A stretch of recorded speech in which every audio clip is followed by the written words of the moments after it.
Bees.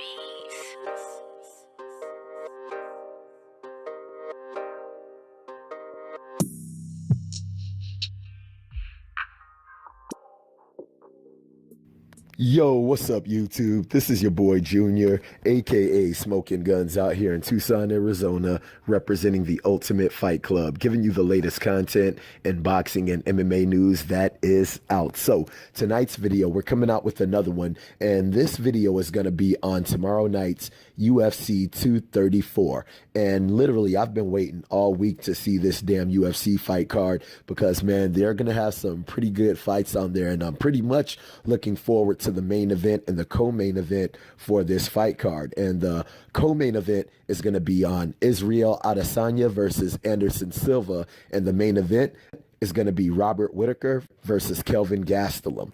And both of these fights are going to be some really good fights. And to tell you the truth, man, the Robert Whittaker versus KELVIN Gastelum fight, that was probably going to be a harder fight to choose for me, just for the simple fact is both of these dudes are studs in that friggin' middleweight division, especially a guy like KELVIN Gastelum, where a lot of people were counting him out, especially since he had came up from the 170-pound division. But when he came up to the middleweight division, the dude has literally been on a tear ever since he's come up to that division. The dude, he looks a lot stronger. He looks a lot more polished.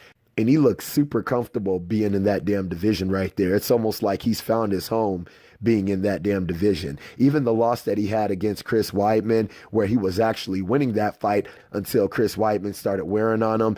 And he ended up getting submitted in that fight with a friggin' head-arm choke. But going into this fight card tomorrow night, first I'm going to go into Anderson Silva versus ISRAEL Adesanya. And dude, I was watching the weigh-in on this earlier, and it was pretty cool the way that they were showing each other their respect. And the way that it seems like, I think this is going to be Anderson Silva's last hurrah going into the octagon, because he's been on a 2-year layoff going into this fight. The last fight that he had was in February 2017, where he fought Daniel Cormier in the friggin' light heavyweight division for the belt because he was the last minute replacement. And he ended up losing that fight by decision. But it just goes to show you that Anderson Silva will fight whoever in the friggin' octagon, man. And the dude is literally one of my favorite fighters of all friggin' time, dude. I'm talking about ever since Pride Fighting Championships, when he was up in England fighting up in Cage Rage. And when he made his UFC debut, dude, I was right there rooting for him, especially when he started tearing through everybody. Chris Lieben, Rich Franklin to get the belt, man. It was friggin' spectacular to watch this dude's career. And if this is his last fight, like I said, which it seems like it will be, man, you got to give that fool all the friggin' respect in the world, man. He is literally one of the greatest fighters of all time to ever step inside the octagon. And then going into this fight with ISRAEL Adesanya, man, dude, he is actually one of my favorite fighters in the UFC right now. The dude is literally the truth. And watching his career progress in the UFC, one of the main things that I always had a question mark by was his ground game, because the times when I would see him on the ground, his ground game looked very suspect. And I'm like, dude, you got to friggin' work on your ground game. You're not going to friggin' make it in that middleweight division, especially with all these powerhouse wrestlers in that division.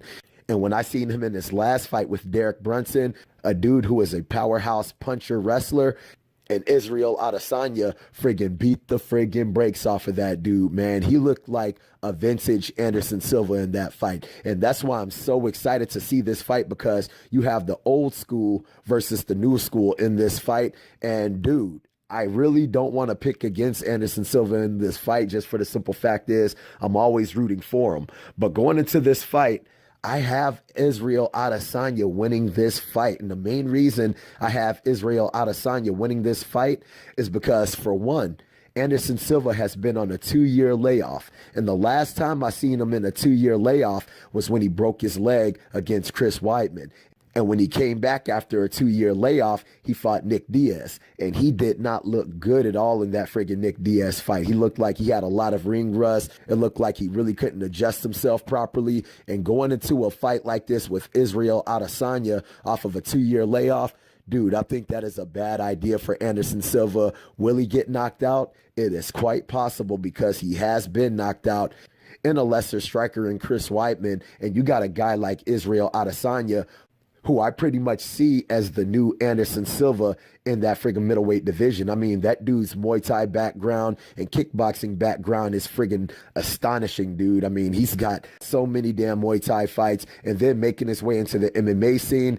He has literally been tearing through fools. And then after seeing his last fight with Derek Brunson, man, that dude is literally the truth in the friggin' UFC, dog. And him going into a fight with Anderson Silva, it was cool to see how much respect that he paid to Anderson Silva at that weigh-in. But like he said at that weigh-in, he said, you know what? He's my favorite fighter. I've looked up to him, but it's time for the new generation, and I'm going to pretty much have to send his ass on his way. And going into this fight tomorrow night, I definitely see ISRAEL Adesanya becoming the new real deal in that friggin' middleweight division. Now, going into the main event with Robert Whittaker and KELVIN GASTELUM. Dude, this is actually going to be a friggin' really good fight, man. You got a dude like Robert Whittaker, friggin' very technical striking, and that's the one thing that I like about his striking is his striking isn't flashy, it isn't spectacular, but his technical skills with his striking is on point. He does basic combinations, and the basic combinations that he does it on point. And that fool has some friggin' substantiating power to get your ass up out of there or to make you respect him in that friggin' octagon. And his friggin' wrestling and his takedown defense is friggin' surprisingly very, very good, man. He actually surprised me with how good his takedown defense was, especially in the Yoel Romero fight, because I was like, I've seen him in other fights, but with him going against Yoel Romero is going to end up getting his ass. And even with the takedowns that Yoel Romero did get on him, he wasn't able to control him, wasn't able to hold him down. And I was very surprised how Robert Whittaker was able to control that fight.